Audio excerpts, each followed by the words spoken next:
everyone. Today is 5th September 2025. Now we are going to discuss editorial analysis of the Hindu newspaper. Today's topic is, should commercial speech on digital platform be regulated? Then we will discuss this topic in detail in our current slides.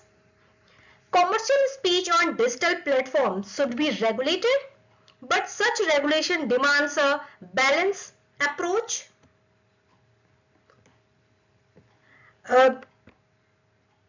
To safeguard both dignity and freedom of expression, as highlighted by recent Supreme Court direction.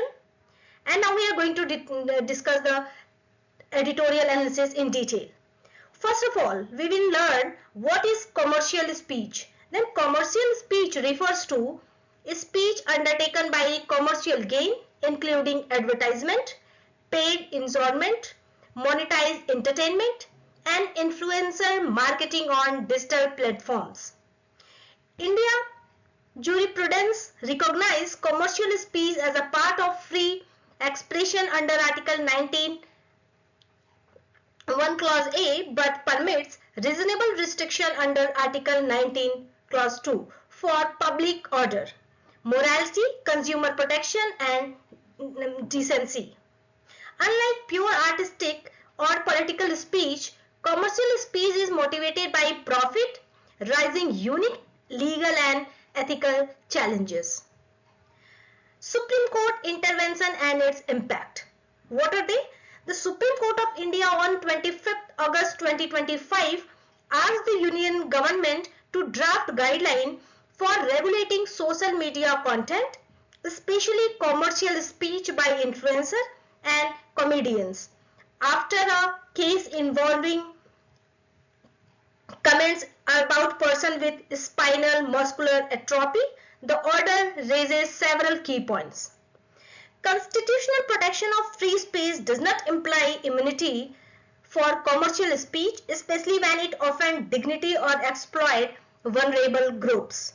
The directive marks a first court the executive to regulate digital commercial speech based on single incident, raising concern about over-regulation and censorship. What is the existing law? That is Bharatiya Nyaya Sanhita 2023, Information Technology Act 2000, already allow legal action against objectable commercial speech, but enforcement is opaque and arbitrary. Now, what is the argument for regulation? Then protecting vulnerable groups, that is unregulated commercial speech, enables cyberbullying, trolling and exploitation, particularly of women, children, minorities and disabled persons. Derogatory content can have real-world psychological and reputational harms. Curbing misinformation and hate speech, then influencer and paid content can spread fake news, hate campaign, deep fakes and extremist propaganda, undermining democracy and social harmony. Commercial incentives often drive sensitive and divisive speech on digital platform. When we talk about its accountability and consumer protection, then undiscovered paid promotion, deceptive endorsement and misleading advertisement expose consumer to financial and health risk. Risk can enforce clear disclosure norms and transparency in digital marketing. When we talk about data privacy and ethical communication, then social media platforms collect massive amount of user data, raising privacy concern. Commercial speech often leverage surveillance-based targeting. Regulation is essential under Article 21, right to privacy. Balancing free speech and responsibility. Then Article 19(1)(a) protect free speech, but reasonable restriction under Article 19 clause 2 cover public order, morality and decency. Drawing boundaries ensure that commercial gain does not justify social harm. Now, what is the argument against over-regulation? Then overreach and censorship. India already has a legal framework to tackle objectionable content. Additional rules based on isolation, incident, risk, over-regulation and censorship. Opaque takedown procedure undermine natural justice.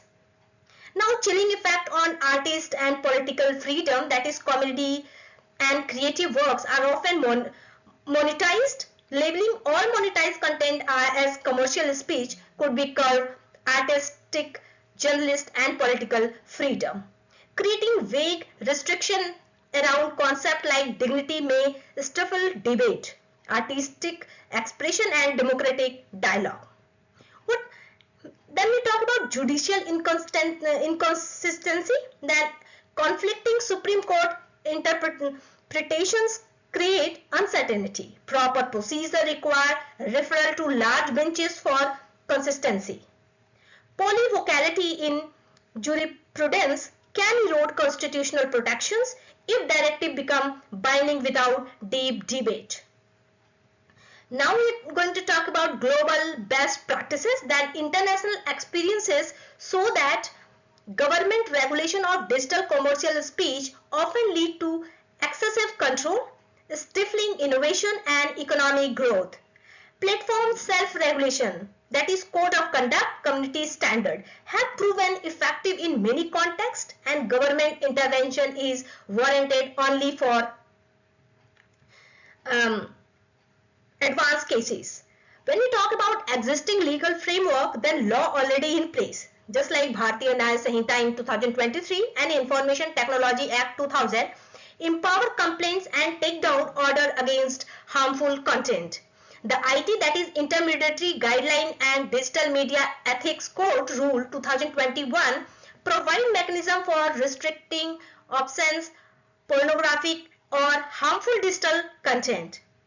Now, Section 69A of the IT Act authorizes government action but lack transparency and clear review mechanism. When we talk about criminal law that deal with the defamation, fraud arising from commercial speeches. What is the judicial precedence in this? Then Sakal Paper Private Limited versus Union of India 1962 case. In this recognized commercial speech under Article 19(1)(a). Tata Press Limited and MTNL, that is in 1995, affirmed commercial speech as crucial for consumer interest and market transparency.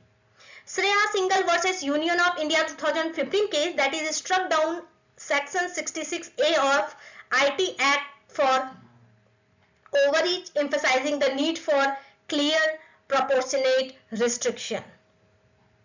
Now, A. Suresh versus State of Tamil Nadu 1997 balanced commercial expression with societal interest. Now, what are the safeguards for future regulation? Then transparent review mechanisms should be there, because any new regulation must guarantee robust transparency, fairness and review for content takedown and complaints. Affected parties must be notified. Secretive enforcement erode justice. When we talk about broad stakeholder consultation, then regulations should involve not only industry and government but also civil society, consumer group and vulnerable communities. Now, what is a narrow and clear definition? That restriction must be clear, precise and proportionate to avoid arbitrary censorship. The dignity criteria must be defined to prevent abuses. Now, what are the protecting innovation and economic growth? Then regulation should not be stifle digital entrepreneurship, influencer marketing or creating creative content creation. Balancing should be there between constitutional right with consumer protection, will advance democratic disclosure and market vibrance. This is all editorial about should commercial speech on digital platform be regulated. Now we are going to conclude with that regulating commercial speech on digital platform is essential for consumer protection and societal well-being. but must be crafted to preserve artistic freedom, democratic disclosure, and economic growth. This is all about editorial analysis of today's. Thank you so much and stay tuned with me for such more news.